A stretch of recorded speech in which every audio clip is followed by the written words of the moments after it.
ہم کب سے تمہیں ڈھونڈ رہے ہیں۔ اسامہ یا وہ شخص مزید کچھ کہتا اس سے پہلے ہی سفید یونیفارم میں ملبوس 2 وارڈ بوائے تیزی سے اس طرف آئے تھے۔ یہ شخص ایسے کیوں برتاؤ کر رہا ہے؟ اسامہ نے شخص کو دونوں بازو سے پکڑتے وارڈ بوائے کو متجسس لہجے میں مخاطب کیا تھا۔ سر، اس کے دماغ میں رسولی تھی جو کچھ عرصہ پہلے ہی نکال لی گئی ہے، اور اس آپریشن کے سائیڈ ایفیکٹ کی وجہ سے یہ شخص کبھی خود کو بچہ سمجھنے لگتا ہے تو کبھی بلا وجہ غصہ کرنے لگتا ہے۔ وہ شخص اس کی معلومات میں اضافہ کرتا وہاں سے چلا گیا تھا۔ اب ملی نا مجھے یہ لڑکی تو پھر بتاؤں گا میں اسے۔ اپنی قمیض درست کرتے اسامہ کو ایک بار پھر زرلش پر غصہ آیا جو اسے اس مصیبت میں پھنسا گئی تھی۔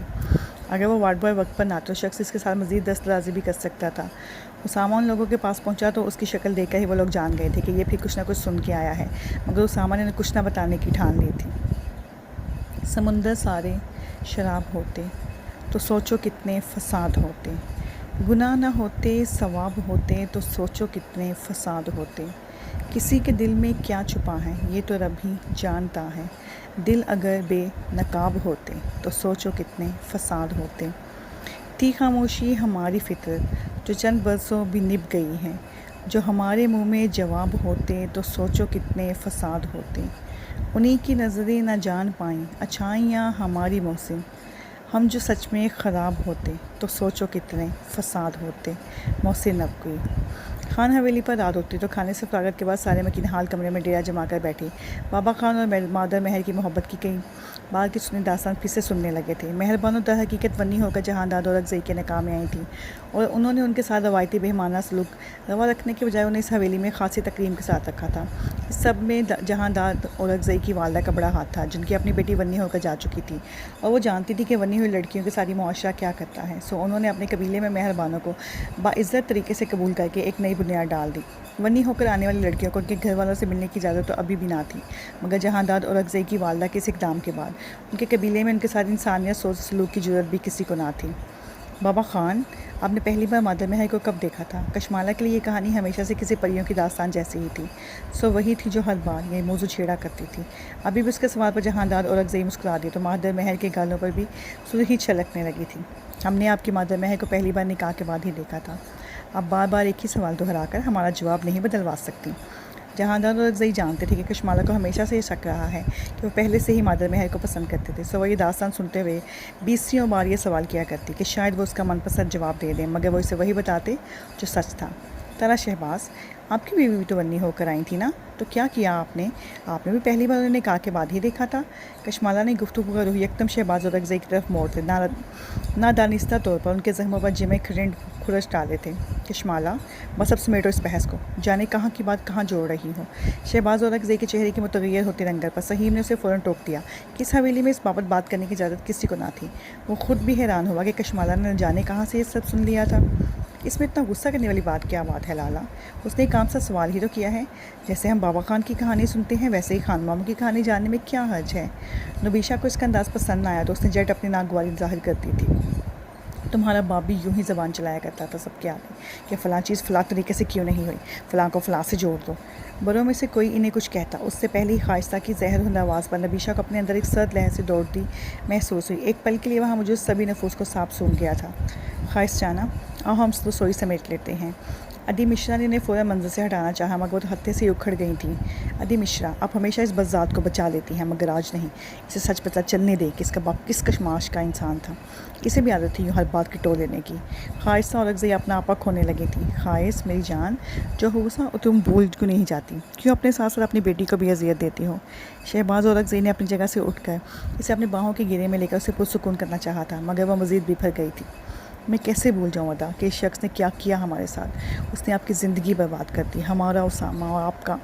خواہشہ خزیانی انداز میں چیختے ہوئے جانے کون سے رازوں سے پردہ اٹھانے والی تھی کہ شہباز نے ان کا سر زبردستی اپنے سینے سے لگا لیا مگر ان کے رکنے کی وجہ مورے کے اشارے پر آپ گینے کے ساتھ گھسیٹتی نبیشہ تھی۔ کہاں جا رہی ہو؟ رکو ادھر، سنو اپنے بگوڑے باپ کے کانا میں، عزتوں پہ نقب لگانے والا تھا تمہارا باپ۔ خواہشہ کسی تو شہباز کے قابو میں نہ آ رہی تھی۔ شہباز، شاہ زیب اور سہیم نے آگے بڑھ کر انہیں بمشکل قابو کرتے وہاں سے لے جانا چاہا تھا۔ میں نفرت کرتی ہوں تم سے اور تمہارے باپ سے، سنا تم نے؟ نفرت کرتی ہوں میں تم سے۔ ان تینوں کے حلقے میں آگے بڑھتی خواہشہ مسلسل نبیشہ کے دل پر کچوکے لگا رہی تھی۔ اس کے لفظوں میں چھپی کاٹ نبیشہ کا جگر چھلنی کر گئی تھی۔ اس کے منظر سے غائب ہوتی مادر مہر نے آگے بڑھ کر بت بنی نبیشہ کو اپنے ساتھ لگایا جو زبردستی آپ گینے سے اپنا بازو چھڑا کر اپنی ماں کی لان تان سننے کے لیے وہیں رک گئی تھی۔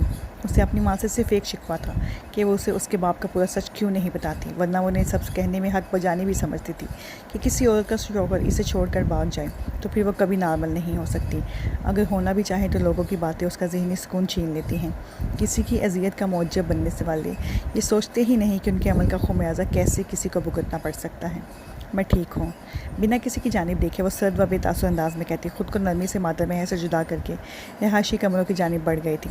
پیچھے رہ جانے والے سبھی لوگ تعصف میں گرے تھے، جانے کب ان سب کی جان اس افریت سے چھوٹنی تھی جو پچھلے 22-23 سالوں سے اس حویلی کو چمٹ گیا تھا۔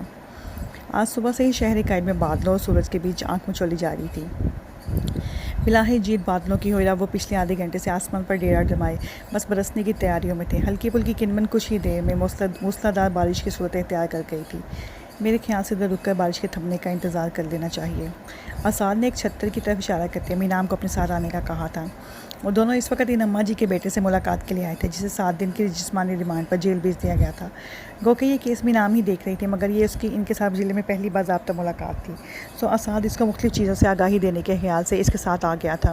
وہ لوگ جیل کی طویل راہداریاں بول کر کے احاطے میں موجود اسعد کی گاڑی کی طرف بڑھ رہے تھے جب ایک دم آ جانے والی تیز بارش نے کسی سائے کے نیچے جانے پر مجبور کر دیا۔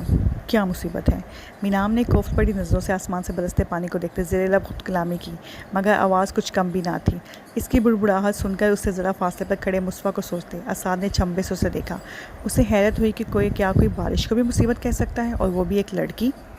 لگتا ہے آپ کو بارش کچھ خاص پسند نہیں ہے۔ اسعد کے سوال پر مینام نے چونک کر اسے دیکھا تھا۔ مجھے بارش سرے سے ہی پسند نہیں ہے۔ مینام نے اپنی بیزاری چھپانے کی ذرا بھی کوشش نہ کی، اس نے صاف گوئی کا اعلیٰ مظاہرہ کیا تھا۔ حیرت ہے، لڑکیوں کو تو بہت پسند ہوتی ہے بارش، میری چھوٹی بہن تو دیوانی ہے ایسے موسم کی۔ اسعد کو واقعتاً ڈھیر ساری حیرت نے آن گھیرا تھا۔ میرا بچپن سے ہی بارش سے 36 کا آنکڑا رہا ہے۔ میں نے ہمیشہ سے بارش برسنے پر اپنی ماں کو کبھی چھت کی طرف بھاگتے تو کبھی جگہ جگہ پانی برتن رکھتے ہی دیکھا ہے تاکہ چھت سے ٹپکتا پانی گھر کا باقی سامان خراب نہ کر دے۔ سو ایسے میں مجھے بارش سے کوئی لگاؤ کیوں کر ہوتا جبکہ وہ بارش ہمارا گھر سے نکلنا بھی محال کر دے۔ مینام نے سادہ سے لہجے میں اس کی بات کی تردید کر دیا۔ اسعد نے کھوجتی نگاہوں سے اسے دیکھتے اس کے چہرے پر کوئی ملال یا احساس کمتری ڈھونڈنا چاہا، مگر اس کا چہرہ ہر طرح کے تاثرات سے پاک تھا۔ اس کا لہجہ بھی کسی قسم کے جذبے سے میپ رہا تھا، گویا اسے اس سب سے کوئی فرق ہی نہ پڑتا ہو۔ لگتا ہے کافی مشکل زندگی گزاری ہے آپ نے۔ جانے اسعد نے تبصرہ کیا تھا یا سوال، وہ سمجھ نہ سکی۔ آسان تو اب بھی نہیں ہے۔ مینام کی بات پر اسعد ایک بار پھر تعجب میں گرا۔ کچھ تو تھا اس لڑکی میں جو بار بار وہ ٹھٹک رہا تھا۔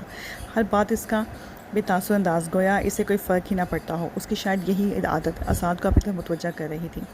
اسے وہ لڑکی کوئی پہیلی لگتی اور وہ لاشعوری طور پر اس کے ذات میں دلچسپی لینے لگا تھا۔ یہ شکوہ ہے یا شکایت؟ اسعد ہاتھ کے ہاتھ اپنی الجھن سلجھا لینا چاہتا تھا۔ می ابھی بھی زوروں سے برس رہا تھا۔ حقیقت ہے، میری باتوں سے اکثر لوگوں کو ایسا لگتا ہے کہ میں ناشکری ہوں، جبکہ میرے نزدیک حقیقت پسندی اور شکووں میں بہت فرق ہے۔ جو دوسروں کی شکایت لگتی ہے، میرے نزدیک وہ میری زندگی کی تلخ سچائیاں ہیں۔ بات صرف اتنی سی ہے کہ میں ان تلخیوں کو لوگوں سے چھپا کر نہیں رکھتی۔ میرے لیے جو سچ ہے وہ سب کے سامنے ہے۔ مجھے بناوٹی پن سے نفرت ہے، اور لوگوں کو اپنے اصل کو ہزار پردوں میں چھپا کر مقابل سے ملنا میرے نزدیک ناپسندہ ترین فعل ہے۔ مینام نے اس کی الجھن بھانپتے اس کی اب کی بار خاصی وضاحت سے جواب دیا تھا۔ میری ایک نصیحت ہے مینام، کہ ہمیشہ یوں ہی رہنا۔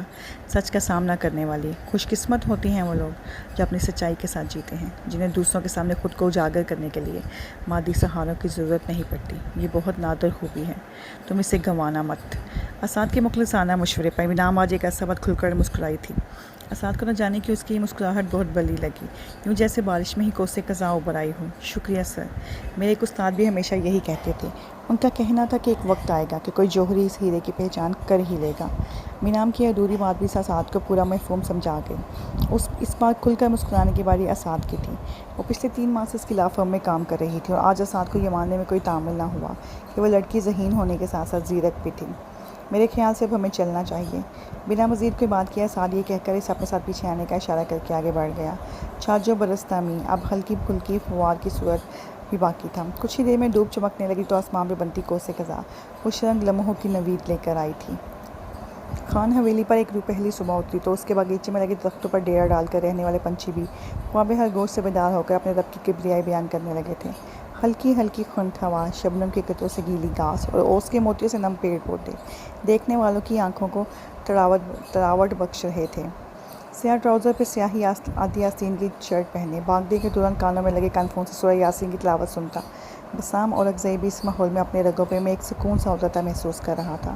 وہ حویلی کا مرکزی پھاٹک عبور کر کے اندر داخل ہوا تو نظر سیدھی ایک جانب لگے گھاس کی کتاب پر کثرت کرتے شہباز اور اکزئی پر جا ٹھہری۔ بسام نے ایک ستائشی نگاہ ان پہ دہرائی جو اس عمر میں بھی خود سے کئی سال چھوٹے بھتیجوں کو ہنسا مشکل مقابلہ دیتے تھے۔ بسام حویلی میں سب سے زیادہ ان کے قریب تھا۔ چند پل ادھر کھڑے ہو کر گہرے سانس بھرتے اس نے سورہ مکمل ہونے کا انتظار کیا اور پھر تلاوت مکمل ہوتے ہی وہ کن فن اتار کر اپنے ٹراؤزر کی جیب میں رستا شہباز اور اکزئی کی طرف بڑھ گیا تھا۔ صبح بخیر چاچا خان۔ ان کے نزدیک رکتے بسام نے انہیں صبح کا سلام کیا تو وہ کثرت روک کر مسکراتے ہوئے اس کے گلے لگے تھے۔ رات کو لگتا ہے کافی دیر سے واپسی ہوئی۔ بسام پچھلے کچھ دنوں سے اپنے کسی ذاتی کام کے ساتھ ساتھ زرعی مشینری کی خریداری کے لیے اسلام آباد گیا ہوا تھا جہاں سے کل ہی اس کی واپسی ہوئی تھی۔ جی خان چاچا، بس مشینری کی روانگی کی تیاریاں مکمل کروانے میں تھوڑی تاخیر ہو گئی تو دیر سے واپسی کی راہ لے سکا۔ آپ سنائیں کیسے ہیں؟ پیچھے حویلی میں سب خیریت رہی؟ بسام نے تفصیل سے آگاہ کرتے موضوع بدلا تھا۔ سب خیریت ہی رہی۔ تم سناؤ کہ کیا چل رہا ہے آج کل؟ شہباز اور اکزئی نے گہرا سانس ہوا کے سپرد کرتے سرسری سے لہجے میں کہہ کر اس سے استفسار کیا تو بسام کھٹک سا گیا۔ وہ اس بات سے پہلے بھی جب بھی وادی سے باہر جاتا تھا اور اس کی واپسی پر شہباز اور اکزئی اسے تفصیل سے حویلی کے بارے میں آگاہ کرنے کے عادی تھے۔ ان کی اس کتھا میں نبیشہ کی کسی بیوقوفی کا ذکر ضرور ہوتا تھا سو اب یہ 4 لفظی جواب اسے ٹھٹکانے کو کافی تھا۔ خیریت چاچا خان؟ آج سے پہلے تو آپ نے کبھی ایک جملے میں بات مکمل نہیں کی۔ کچھ ہوا ہے کیا؟ بسام ان کا خون تھا، وہ کیسے نہ ان کی پریشانی بھانپتا۔ جواباً انہوں نے بحث کا عبث جان کر اسے کل رات ہوئے واقعے کی تمام تر تفصیل سے آگاہ کر دیا۔ البتہ خواصہ کی طبیعت خرابی کا اثر موجب اس سے محفی رکھ کر انہوں نے اسے بابا خان کی داستان سے ہی جوڑ دیا تھا۔ کتنے ہی لمحے بسام کچھ بول ہی نہ پایا۔ اس نے پورے دل سے نبیشہ کا درد محسوس کیا۔ اس کے مطالبات کچھ اتنے غلط بھی نہ تھے۔ اسے ماضی جاننے کا پورا حق تھا۔ یک وہ ایک فیصلہ لے گیا تھا۔ خان چاچا، مجھے لگتا ہے کہ اب یہ رخصتی ہو جانی چاہیے۔ اس کے یکلخت کہنے پر شہباز کے چہرے کے تاثرات فوراً بدلے۔ فکر کی جگہ مسرت نے لے لی تھی۔ مجھے تو کوئی اعتراض نہیں، عدل مشرا تو خوش ہو جائیں گی، لیکن حتمی فیصلہ نبیشہ سے پوچھ کر ہی لیا جائے گا۔ شہباز اور اکزئی کی بات پر بسام کے پھیلے لب سکڑے تھے۔ ذہن کے پردے پر آخری ملاقات کا منظر لہرایا جو کہ ذرا بھی خوشگوار نہ تھا۔ نبیشہ سے پوچھنے کا مطلب وہ جانتا تھا، یعنی کہ ایک نیا محاذ کھولنا۔ چاچا خان، اس کی رضامندی کی بات ہے تو پھر میں خان کے انتظام میں بوڑھا ہو جاؤں گا۔ اندرونی خلفشا پر وہ مشکل قابو پاتے اس نے ہلکے پھلکے انداز میں کہا تھا۔ اب ایسی بھی بات نہیں ہے، ہماری بیٹی بہت سمجھدار اور فرمانبردار ہے۔ میں آج ہی بابا خان سے بات کرتا ہوں۔ شہباز اور اکزئی کی بات پر بسام کا جی چاہے کہ وہ انہیں اس دن کے واقعہ اور نبیشہ کے مطالبے کے بابت آگاہ کر دیں، مگر جانے کا سوچ کر وہ چپ ہو رہا۔ اسے علم ہی نہ تھا کہ اس سے یہ سب چھپا کر وہ کتنی بڑی غلطی کرنے جا رہا ہے۔ جاری ہے۔ جی تو قارئین، کیسی لگی آپ کو اب تک کی کہانی کے بارے میں اپنی رائے سے ہمیں ضرور آگاہ کیجیے گا۔ اس کے ساتھ ہی ہمارا چینل سبسکرائب کرنا اور فالو کرنا مت بھولیے گا اور تمام ایک ساتھ کی اپڈیٹ حاصل کرنے کے لیے بیل آئیکن کو پریس کرنا بالکل مت بھولیں۔ اوکے، اللہ حافظ، اسٹے ٹیونڈ۔